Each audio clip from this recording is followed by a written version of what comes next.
half article is better than thousands of Buhari. Buhari is doing the best in Nigeria. Presidential election. You're watching Rootstv Nigeria. In the run-up to the general elections in Nigeria, the electoral umpire Inec did provide day-to-day information on its plans and preparation. However, the polls eventually was marred with several irregularities, which has become a talking point for both local and international observers and even Nigerians at large. This is Dance of Democracy. I am Itogi Mo, edit. Joining me today is the chairman, Partners for Electoral Reform, Ezenwa Nwagu. Thank you so much for coming on the show. It's my pleasure. Thank you. Well, on a scale of 1 to 10, how would you rate this election? In management theory, that's what you call a difficult conversation. To ask me to scale 1 to 10. There are different phases in an election, so you want to look at, because it's a process, it's not an event. Okay. So generally speaking, I'll hazard 8 over 10. Right. Well, would you say there's a palpable improvement from what we had in the presidential and the governorship? Like we've said in our Watching the Vote reports, it's not necessarily the kind of election we would have wanted. Okay. We didn't get the kind of election we would have thought we would want, but generally speaking, we improved in some areas. Okay. You know, we had this logistics challenge in the first leg of the. In fact, what it means now is that we have had 3 elections. The one people deployed, and then we didn't. It was postponed, and then the next one we had this. Unfortunate logistics challenges, but as things improved, we saw things took off, and then March 9th, you saw a more relatively improved process in terms of when the materials, when polls opened, accreditation and voting, and collation of results as well. Well, in several states, there were elections that were declared inconclusive. Do you agree to that? Inconclusive election is sanctioned for political misbehavior. Okay. The laws, the electoral guidelines, and the Electoral Act has put out 10 conditions under which you cannot make a call. And the summary of it is when there is community resistance against the use of the smart card reader, okay, when there is violence, when there is overvoting. And clearly, we saw all of that in the particular places where these elections were declared inconclusive. People may quarrel with the word inconclusive. It's simply, can we stop this thing? Because you have violated, it's like a football match. If there is violence in the field, the referee does not say let's continue. Yeah. Or if there is stops the match. There's the kind of heavy rainfall, or even haze or something that can get the referee to say, look, can we stop this match? Okay. And then when the conditions are better, we conclude. Even if you have scored a goal before that happens. So that's where we are. The politicians and their political parties, in collusion with some unscrupulous Inec officials, have put us in a position where we're taking this very painful part of having to stop the process midway and conclude. In everywhere you have had that, you have seen Inec offices being burnt in Imo State, in Ngobala local government. You've seen in Abia, you've seen you've seen abuse of incumbency. You've seen the deputy governor tear results sheets. You've seen a resident electoral commissioner ordering the arrest of an EO and returning officer for doctoring results. and what we used to have really is an electoral management body that says, look, go to court. Let's don't wield the big stick. Yeah. So conclusion is, look, no matter how bad this is, let the judiciary be the one. And with the consideration of democracy is not that the court should be determining for people who governs them. So the electoral management body, in my view, has had to punish political misbehavior on the part of the politicians, and I think is something that we have to. Was that what played out in River State? I mean, we saw so there are differences. There are differences between inconclusive and suspended. Okay. Now, what you saw in River is suspension of the polls. The entire polls. Yes, the suspension of the process to continue when the conditions are clear. You have seen in River State, and it is not just today, even internal party primaries in that state is often characterized by unimaginable bloodshed. The one that is internal to the political parties.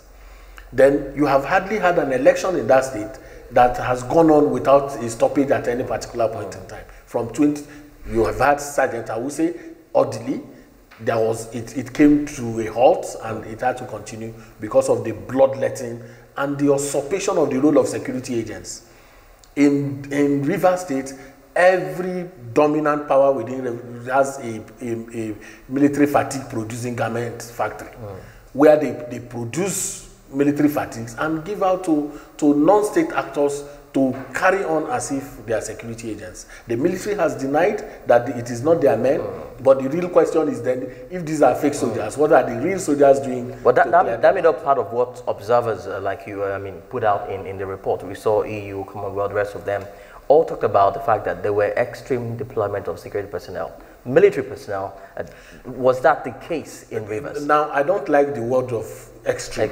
Okay. Because what you do is, at what point is it adequate? Okay. Now, when the threat level is high, you also ensure, let's put it clearly, the military has no direct role in the electoral process. Okay. In the concentric circle of election security provisioning, they are supposed to stay, in the perimeters of the communities. That is very clear. If there are issues, they can come help, the armed policemen who are 300 meters away from the polling unit, and then the unarmed policemen or security agents who are in the polling. But what we have seen is that River State is not holding an election. But suspending the election, was that the remedy for the violence? The idea of suspension is, let us stop this so that we can go in there and create a condition that will be necessary to allow voters to participate without endangering electoral officials, without endangering the observers themselves, without endangering the media that will cover the process. So the bigger challenge is, are you going to allow complete breakdown of order where you have non-state actors in military fatigue uniforms getting into people's kitchens? I'm sure that a professional army will not be part of that kind of madness. So the big issue is that even the EU reports and some of the reports about the stoppage of election officials into collation center the bigger question that needs to be asked is that, is it safe for you to have been in that collation center when these thugs are running amok in those places? If an international observer is harmed, the collateral damage for the country is higher than preventing you from getting into those places. Well, do you foresee lots of litigation following the fact that there have been lots of upset?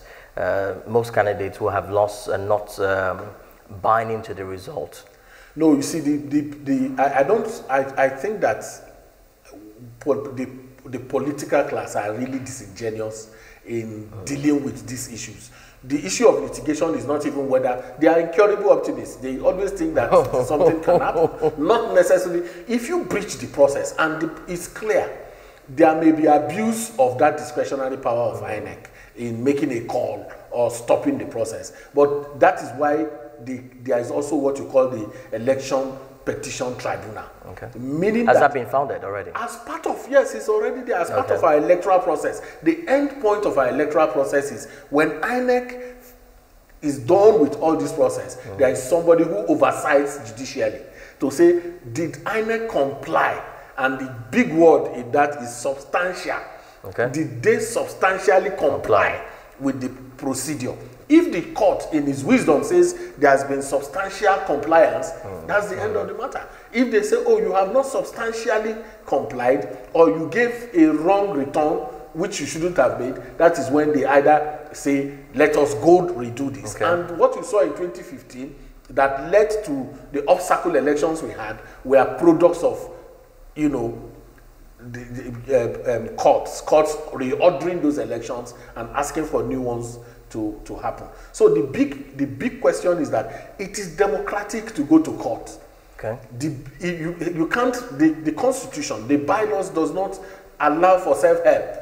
You can't help yourself. That is why if you feel injured, the best thing to do is to go to court. But we are beginning to have a stronger electoral management body that is not just waiting for people to go to court, that is saying, look, if you violate our rules, we will call you to order. Well, March 2 has been fixed for rerun in... March 23rd. March 23rd, I beg your pardon, for rerun in 6 states. Yes. What should be done before then? Well, it's for the political parties to introspect and have a conversation. Electoral process, election is a civil matter. Elections should not be determined by the power of the bullet. Neither should it be determined by the power of the bank account.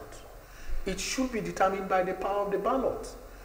So if what is at play is the power of the bullet and the power of the bank account, then that electoral process cannot pass through integrity scale. So what to do before March 23rd is to continue to appeal to the politicians to follow the law, to allow due process, and understand that this is a game and that somebody will win or eventually lose. And if you are dissatisfied with the way you have lost, then you take your matter to the judiciary, who can then assist you to. But some politicians have come out to say that resident electoral commissioners, politicians, just like you mentioned, actually the biggest threat to Nigeria's democracy. They are quoting me. That resident electoral commissioner is taking my patent without. Okay. the truth, you said that. Yes. The truth of the matter is that in this process, institutional rigging has taken a backstage. If you talk about vote buying, if you talk about violence, if you talk about thuggery, the thuggery is when you talk about result snatching. You used to have talk about ballot box snatching. Now you are talking about result snatching. Okay, what is that intended for? The politician wants to get ill-gotten advantage. He does not want to play by the rule. So, for instance, in Delta State, if you looked at the risk assessment before the 2019 election, Delta was, put as a red zone. But the people of Delta, the politicians in Delta, decided to disappoint everybody. And you are not hearing of cancellations in Delta. You are not hearing of cancellations in Delta. Their election has gone smoothly. The winner has, and then the loser scored about 200 votes. So election also, when you see competitive election, that is also important for democracy. Okay. If competitiveness means that the margin of lead is getting much more narrower, unlike where you have mudslides and landslides, meaning that. And then we also need to discuss when there is overvoting, it means that there is collusion between the politicians and the Inec ad hoc staff that worked in those places. What are the sanction regime that we are putting in place to make sure that we don't also overlook so that lessons can be learned. If people are punished, if you're a presiding officer and there's overvoting, it means you did not use the smart card reader. Which we saw in some of the centers. So if you didn't use the smart card reader, the Inec is punishing non-use of smart card reader by taking the painful pill of having to go and redo something that ordinarily should have gone. But just before I let you go, do you think if the president had signed the Electoral Act into law as it is, as amended, would that have made any difference in this election? There is nothing in that law that is any completely different from what you already have. Okay. You know, we are people who are too attached to law, as if once you have a law. But the truth is that you already have a law, and the one you have is not being followed. And you are then thinking that if you have another one, you understand, it is simply politics to begin to talk about if he has signed or he didn't sign. That's not important. The law of vote buying is there. Did you obey it? The law of non-use of smart card reader is there. Did you follow it? The guidelines that the Constitution section 53 gives INEC the power to make guidelines for his election. Are you following any? So even if you make new laws, and just to tell you that the Electoral Act is the most amended piece of legislation that we have in our country, and INEC is the most oversighted institution that you have. The big question, therefore, is when a thug goes to disrupt a process, right? Yeah. A thug is an agent working for a principal. A thug is an agent working for a principal. So he goes disrupt the process. Then Imo asked me the question, why didn't security stop him?